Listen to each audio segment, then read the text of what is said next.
સુરતના વરાછાના ધારાસભ્ય અને પૂર્વ મંત્રી કુમાર કાનાણીએ આયુષ્માન કાર્ડમાં પડતી મુશ્કેલીઓ અંગે સરકારને પત્ર લખ્યો હતો, જેની ગણતરીના દિવસોમાં જ ગંભીર નોંધ લેવામાં આવી છે.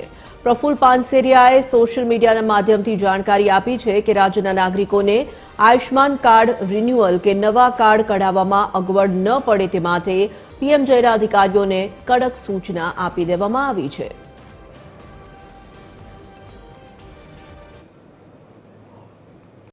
આયુષ્માન કાર્ડમાં જે પ્રકારે એપ્રુવલ લેવામાં ખૂબ જ દેરી થાય છે અને તેના લીધે દર્દીઓ અને દર્દીઓનો સગાને ભોગવવું પડે છે અને તેને લઈને વરાછા વિધાનસભાના ધારાસભ્ય કુમાર કાનાણી દ્વારા આરોગ્ય મંત્રી જે છે તેમને પત્ર લખવામાં આવ્યો હતો. ત્યારે પત્રની અસર થઈ છે, આરોગ્ય મંત્રીએ નોંધ લીધી છે. ધારાસભ્ય આપણી સાથે ઉપસ્થિત છે. સાહેબ, જે પ્રકારે પત્ર લખ્યું ત્યારબાદ આરોગ્ય મંત્રીએ નોંધ લીધી, શું હતી?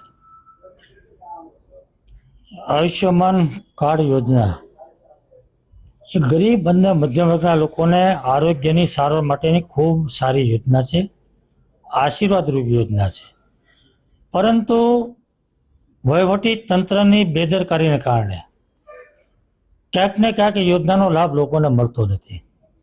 મારી પાસે કાર્ડનું જે લિસ્ટ છે, મારી પાસે જે ફરિયાદો આવી છે, એનો એક જ દાખલો તમને આપું.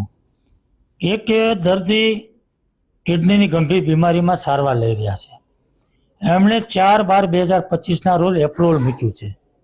12 દિવસ સુધી એનું એપ્રુવલ આવ્યું નથી. રોજનો 30,000નો ખર્ચ છે. હવે આ એપ્રુવલ ન મળે એટલે એની પાસે પૈસા હોય કે ન હોય એની વ્યવસ્થા કરી સ્વખર્ચે સારવાર લેવી પડે છે. એટલે મારી માગણી એ જ છે કે સરકારની જે યોજના છે અને સરકારની ઈચ્છા અને મનસા પણ છે કે ગરીબ અને મધ્યમ વર્ગના દર્દીઓને આ યોજનાનો લાભ મળે. પરંતુ અધિકારીઓની બેદરકારીને કારણે, વહીવટી વિભાગની બેદરકારીને કારણે આનો લાભ લોકોને મળતો નથી અથવા તો મળવામાં સમય લાગે છે. તો મારી માગણી એટલી જ છે કે જે કોઈ કાર્ડ નવું કાઢવા માટેની પ્રોસેસ થાય, કાર્યવાહી કરે, એને તાત્કાલિક કાર્ડ નીકળવું જોઈએ.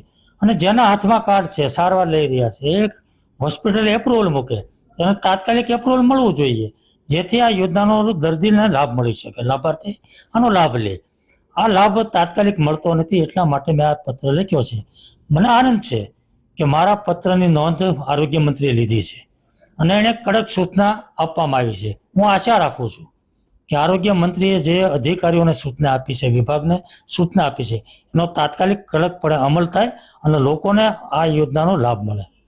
બિલકુલ. તો આ હતા ધારાસભ્ય કુમાર કાનાણી કે જેમણે સ્પષ્ટ કહ્યું છે કે સરકારની મનસા સારી છે, લોકો અને દર્દીઓ જે છે તેને આ લાભ મળી શકે, પરંતુ અધિકારીઓ જે છે તેમાં ક્યાંય ને ક્યાંય યોગ્ય કામ નથી કરતા અને તેને લીધે દર્દીઓના સગાને અને દર્દીઓને લાભ નથી મળતો. ત્યારે હાલ જે પ્રકારે આરોગ્ય મંત્રીએ નોંધ લીધી છે પત્રની, તેને લઈને તેમણે ખુશી વ્યક્ત કરી છે. કેમેરામેન દેશ મિસ્ત્રી સાથે દિવેશ પરમાર, TV13 સુરત.